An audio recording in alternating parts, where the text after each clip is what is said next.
you shouldn't go in right now." When the police officer said that, I froze. But to understand this story, I need to go back to earlier that morning. My name is Jennifer Carter. I've worked as an accountant for 15 years. My husband Mark is a salesman. Our son Ethan is 9 years old. We were an ordinary family. At least, that's what I thought. But Mark changed 5 years ago. He made a huge mistake at work, and his annual income dropped dramatically. He was depressed. "I lost our biggest client. I'm so sorry," he said that night. "I supported my husband. That's what families do." But after that, he gradually changed. "My annual income is $150,000. Mark's income dropped to $100,000. He seemed bothered by earning less than me. "We're a team, Mark." "That doesn't matter," I told him many times. But it bothered him. Something visible in his eyes grew darker day by day. That morning, Ethan said, "Mom, can I go over to Tyler's house today?" I looked at my son. His eyes were shining. "Of course.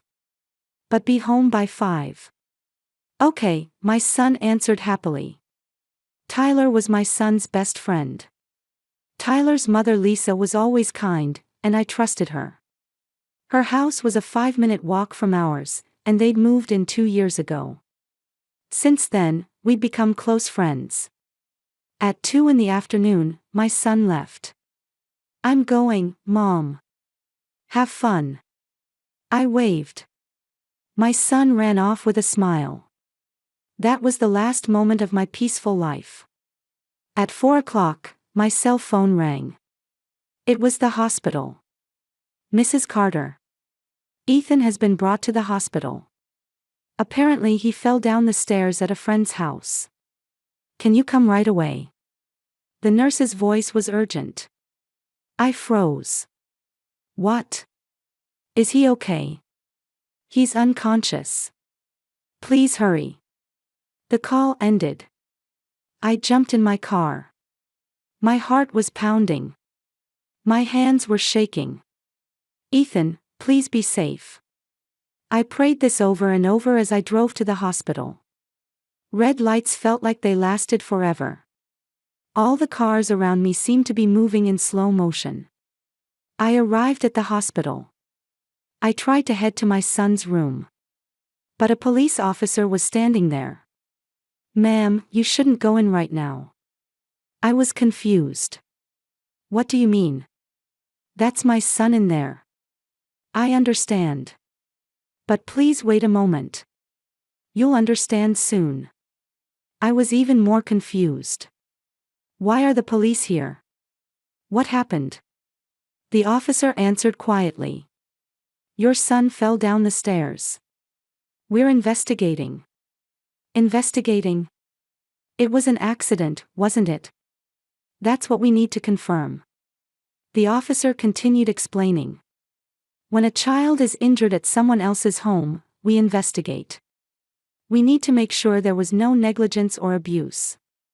This is standard procedure. But Tyler's mom is my friend. She would never. We're just doing our job.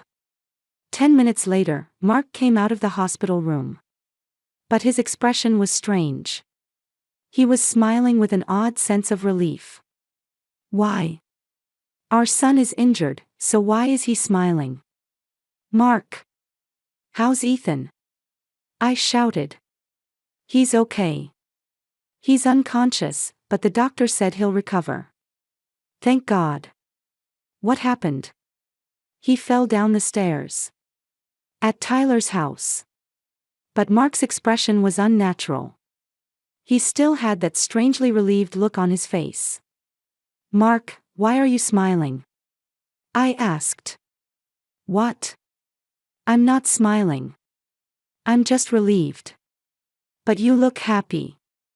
"I'm not happy. It's just that the doctor said there might be memory loss. So he might not remember the fall." "That's a good thing, right?" I felt something was off. Memory loss is a good thing. Why? The doctor came out. Mrs. Carter, your son has a concussion. He's unconscious, but his condition is stable. He should wake up in a few hours. Will he be okay? Yes. However, there's a possibility of short-term memory loss. He may not remember what happened before the fall. Mark said, see? He won't remember. That's good, right? I looked at him. Why is he so relieved? Why is he happy that our son won't remember? What doesn't he want our son to have seen? The police officer let me into the room. Ethan was lying in bed. Bandages on his head. Bruises on his face. I held my son's hand. Ethan, Mom's here. 6 hours later, Ethan woke up. Mom. I heard his small voice. Ethan. You're awake. I squeezed my son's hand tightly.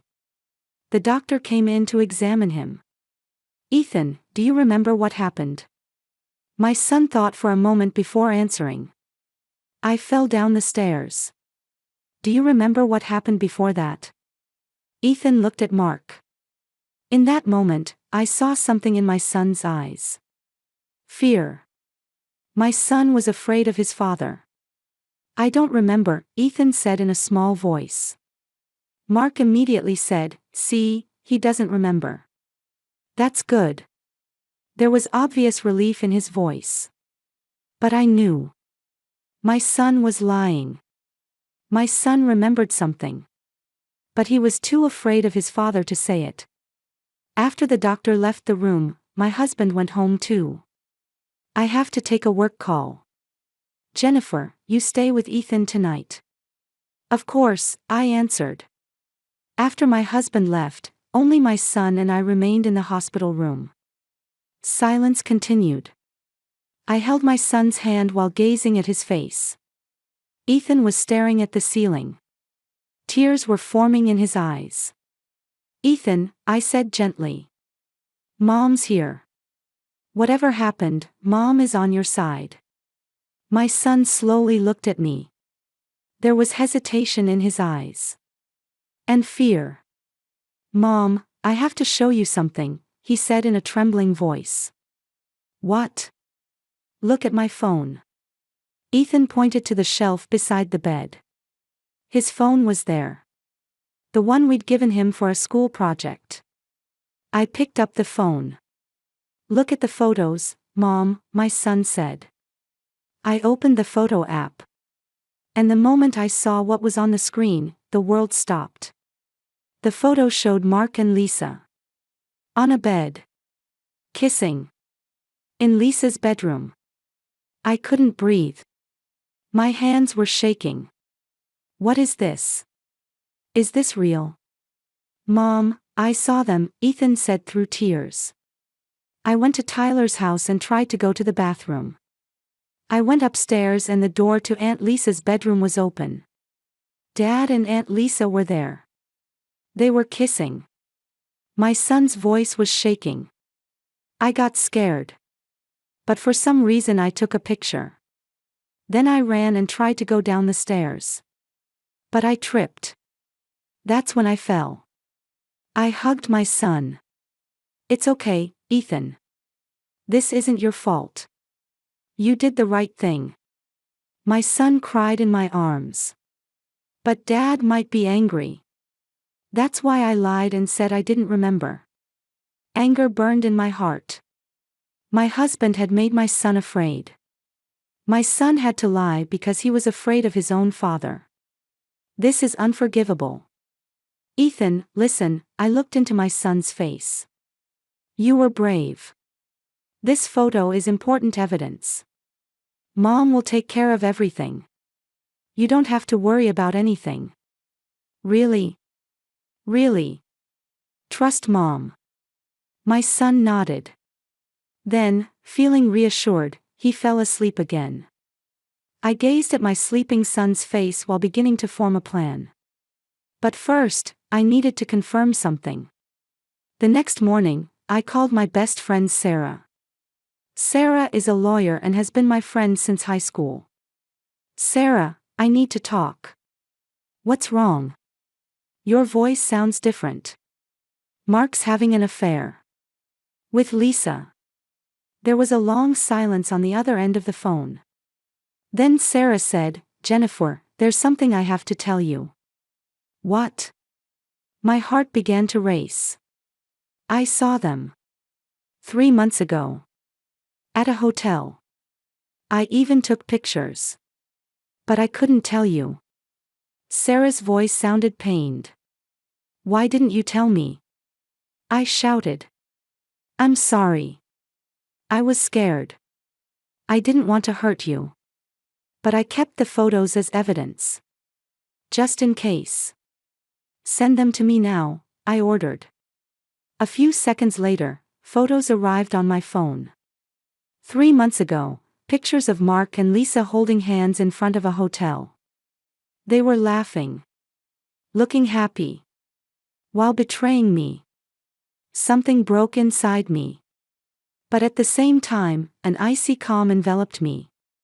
This wasn't the time to be emotional. I needed to gather evidence, make a plan, and corner them. Sarah, thank you.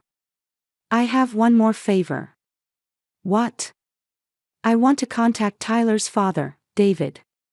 Does he know about his wife's affair? I don't know. But do you think you should tell him? Yes. He has a right to know the truth. That afternoon, I called David. David, I need to talk to you. What is it, Jennifer? His voice was calm. He didn't know anything yet. It's about Lisa and Mark. I heard David gasp on the other end of the phone. Let's meet and talk. Can you come to my house today? I said. Okay. I'll be right there. An hour later, David came to my house. Anxiety was written on his face. We sat in the living room. I showed him all the evidence. Ethan's photo. My best friend Sarah's photos. David's face turned pale. Is this real? His voice was shaking. It's real. My son witnessed it. And the shock made him fall down the stairs. David held his head. I can't believe it. Lisa. My wife. He was devastated. But the next moment, he said, Jennifer, I also have something I need to show you. What? I asked. David stood up and called his son Tyler. Tyler, come here. The boy appeared. His eyes were red and swollen. He'd been crying. Tyler, tell her again what you told me yesterday, David said gently. Tyler looked at me. Then he started crying. I knew. About Mom and Mr. Carter. For 6 months, Tyler's voice was shaking. 6 months? I was shocked. There was a day I came home early from school. I saw Mom at home with Mr. Carter. I was playing in the backyard. But I could see through the window. I saw them kissing. I took pictures. But I couldn't tell Dad. I was scared. David put his hand on his son's shoulder. Tyler thinks what happened to Ethan is his fault. That if he'd spoken up sooner, Ethan wouldn't have gotten hurt. Tyler continued. That day when Ethan came over, Mom told me to play outside.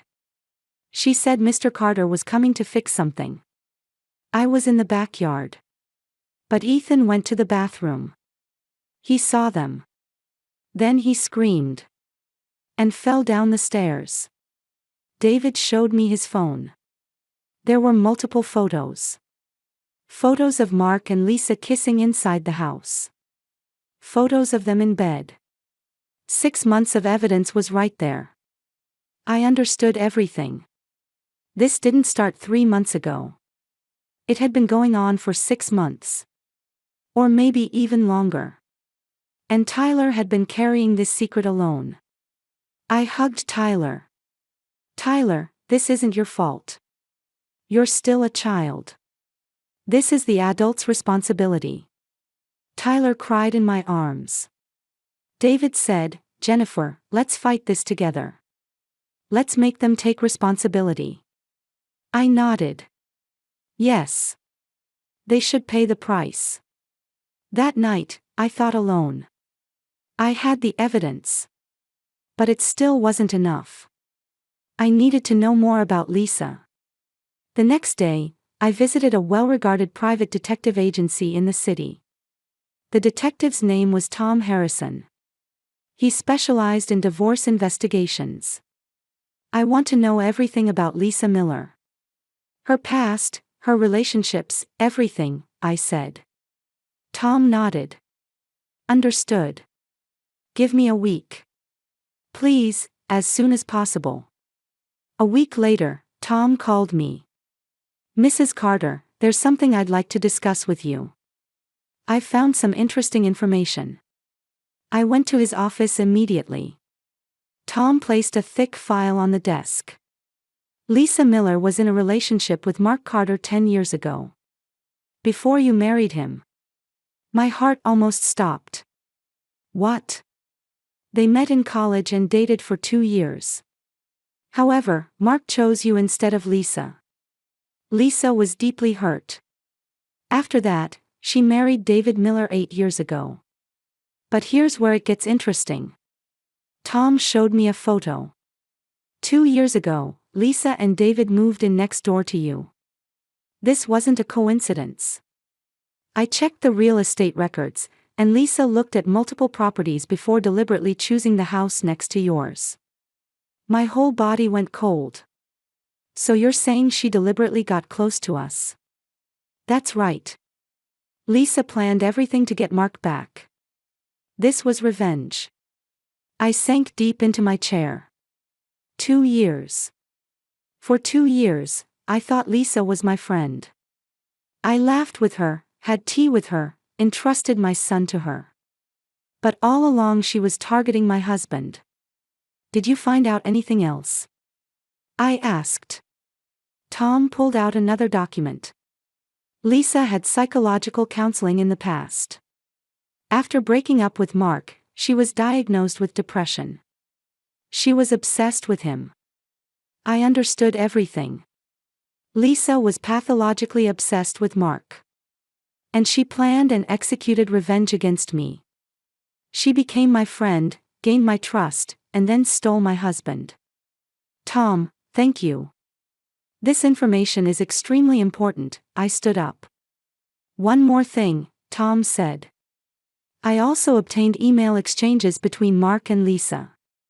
They'd been meeting deliberately for at least a year. I took the file. I went home and read the emails.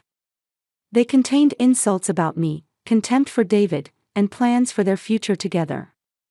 They intended to leave David and me and be together. Anger welled up. But I kept my composure.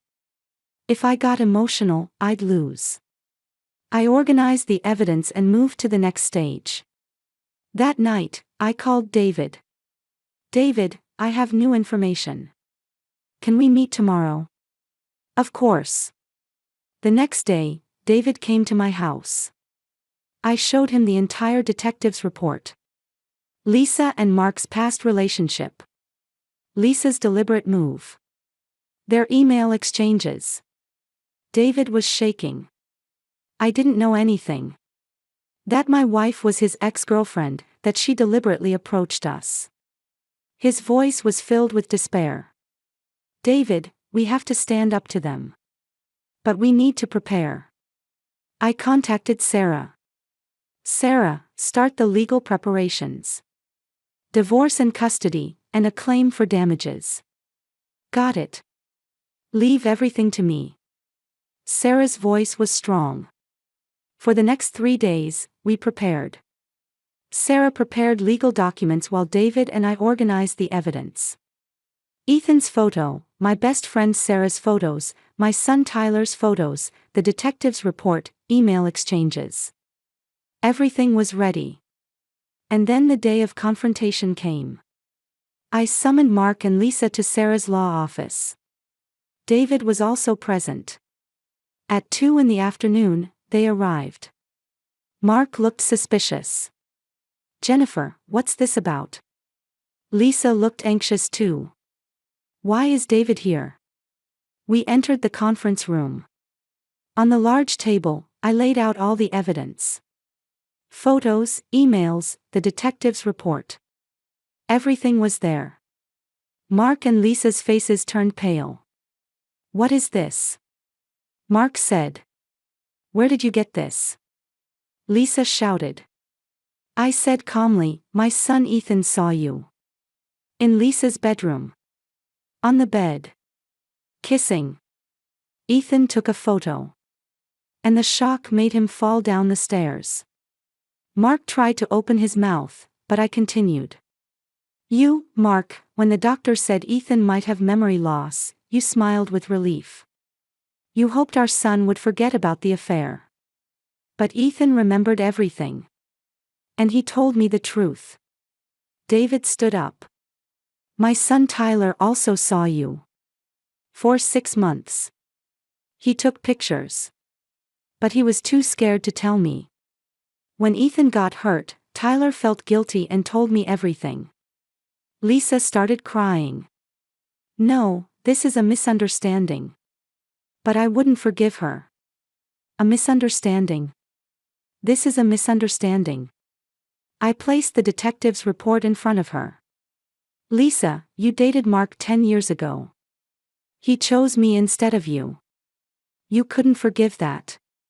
So even after you married David 8 years ago, you couldn't forget Mark. And 2 years ago, you deliberately moved in next to us. You became my friend, gained my trust, and then seduced my husband. This was revenge, wasn't it? Lisa collapsed. I loved him. He was mine. You took him from me. Her voice was filled with hatred. I said coldly, I didn't take anyone.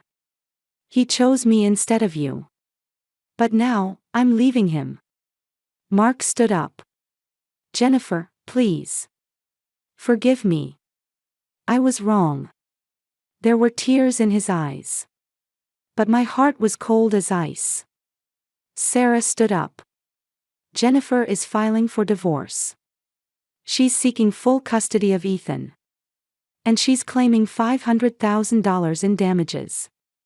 David is similarly filing for divorce and seeking full custody of his son Tyler. Mark and Lisa completely fell apart. $500,000. I don't have that kind of money. Mark shouted. That's your problem, I said coldly. You hurt 2 9-year-old children. Ethan fell down the stairs and was hospitalized. Tyler suffered for 6 months keeping your secret. This is unforgivable. David said, I trusted my wife. I trusted my family. But you destroyed everything. Lisa, it's over. Lisa cried out, please, David. Forgive me. But David shook his head. It's too late. The meeting ended. Mark and Lisa left the room devastated. David and I discussed future plans with Sarah. The trial should be in 3 months, Sarah said. The evidence is perfect. There's no doubt you'll win. Thank you, Sarah, I said. That night, I went to Ethan's room. He was doing homework. Mom, what's wrong? Ethan, it's all resolved. You don't have to worry about Dad and Aunt Lisa anymore. Ethan looked at me. Really? Really? You were brave. Because you told me the truth, Mom could do the right thing. My son hugged me. Mom, thank you. I held my son. I decided to prepare even more thoroughly. To achieve complete victory in court. A week later, Sarah came to my house. Jennifer, let's start preparing for trial. We need to make a witness list. We sat at the kitchen table and strategized. First, we need Ethan and Tyler's testimony, Sarah said. But they're only 9. Isn't it cruel to have them testify in court? I was worried. Children's testimony is powerful. But we also need to consider their emotional care. Let's consult with a child psychologist, Sarah said gently. Okay. That afternoon, I took Ethan to a child psychologist's office. The psychologist's name was Dr. Emily Chen. She greeted us with a warm smile. Ethan, can we talk for a bit? Emily asked gently. Ethan nodded. I waited in the waiting room. An hour later, Emily and Ethan came out.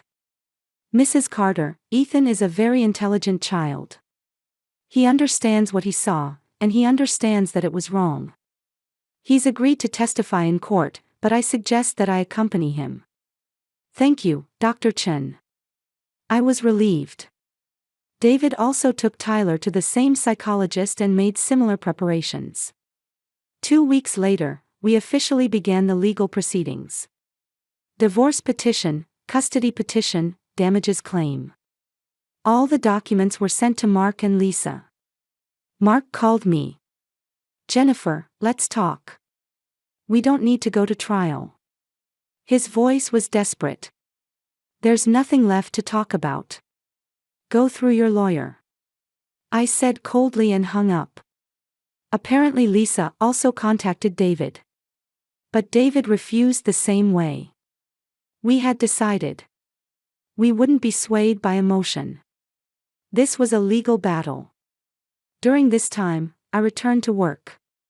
My job as an accountant was busy, but it helped distract me. My colleagues knew about my situation, but no one asked unnecessary questions. They just gently supported me. One day, my boss Mr. Johnson came to my office. Jennifer, I hear you're going through a difficult time. If you need time off, just let me know. Thank you. But working actually helps me feel better, I smiled. You're a strong person. But don't push yourself too hard. He patted my shoulder lightly. I understand. I was grateful. For the first time, I realized how valuable workplace support was. A month later, Mark said he wanted to meet me. Sarah objected, but I decided to meet him. In a public place, a cafe. Mark looked exhausted. Jennifer, I'm truly sorry. He bowed his head. But my heart didn't move.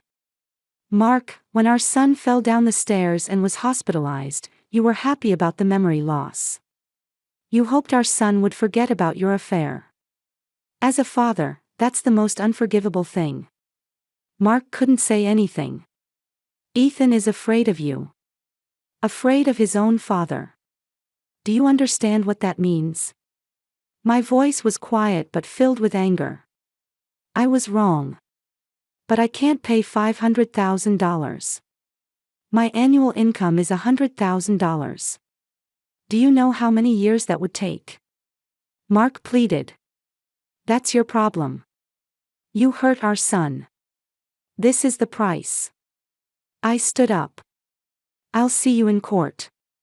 Mark held his head. But I left without looking back. My love for him had completely disappeared. All that remained was the desire to protect my son. 2 months later, the trial began. The courtroom was silent. The judge entered and everyone stood. I took a deep breath. This was the final battle. Sarah made my opening statement. Your Honor, Jennifer Carter has faithfully maintained her marriage for 12 years. However, Mark Carter was having an affair with their neighbor, Lisa Miller. That's not all.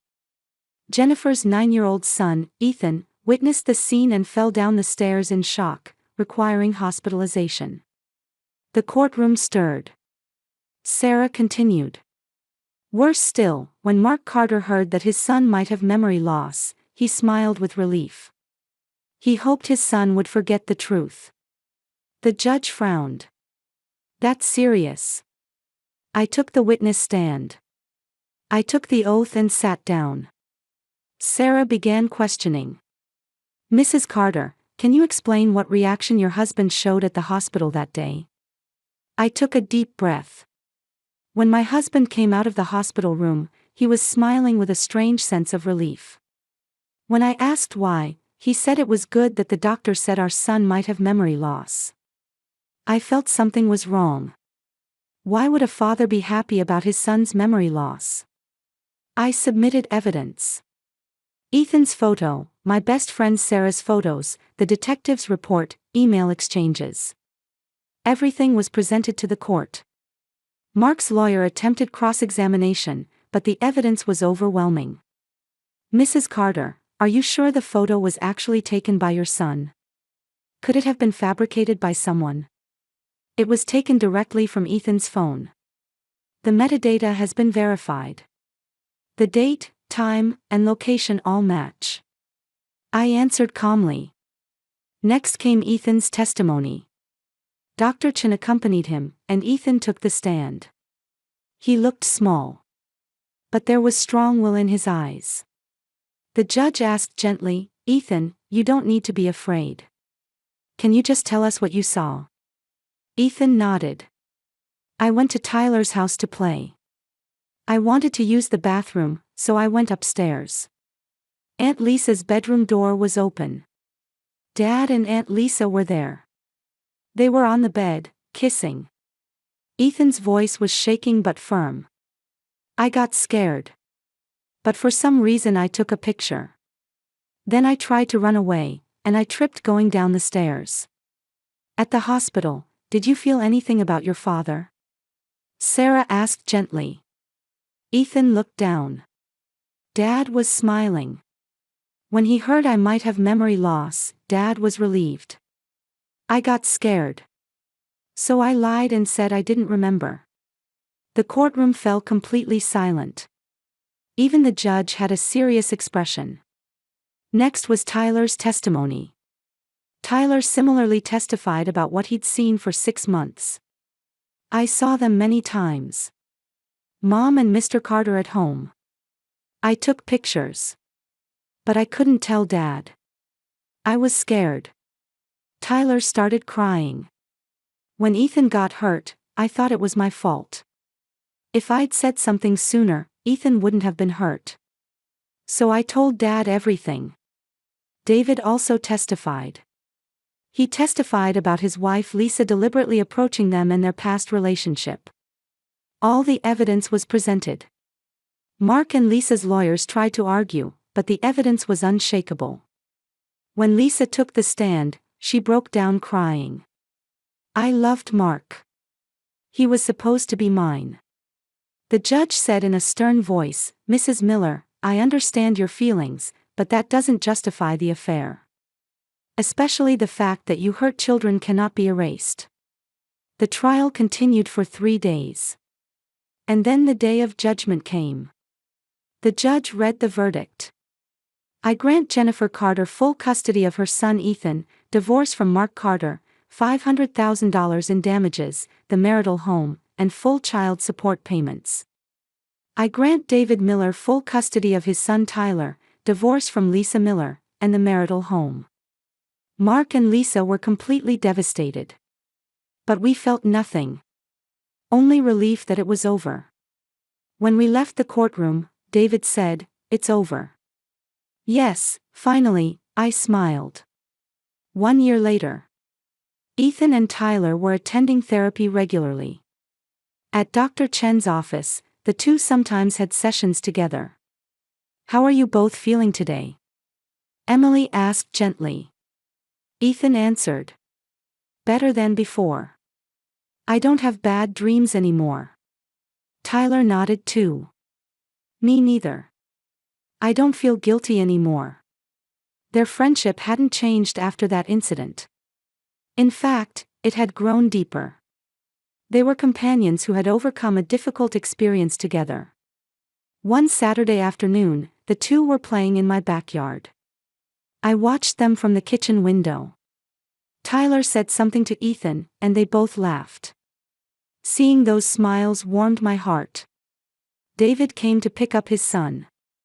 Hello, Jennifer. Hello, David. We had built a good relationship as friends. Tyler's been laughing a lot lately, David said. Ethan too. Children are strong. I smiled. Yes, much stronger than we think. That evening, my best friend Sarah came for dinner. We drank wine while looking back on the past. Sarah, it was hard at the time, but I'm grateful now. Because you kept those photos, I was able to learn the truth, I said. Sarah held my hand. I should have told you sooner. I kept quiet because I wanted to protect you, but that was wrong. No, you did your best. That's enough. We hugged. Friendship sometimes grows stronger through trials. 2 years later. Ethan's 11th birthday. We held a small party. We invited Tyler and David. A few of Ethan's school friends also came. Balloons decorated the living room, and a cake sat on the table. Children's laughter echoed throughout the house.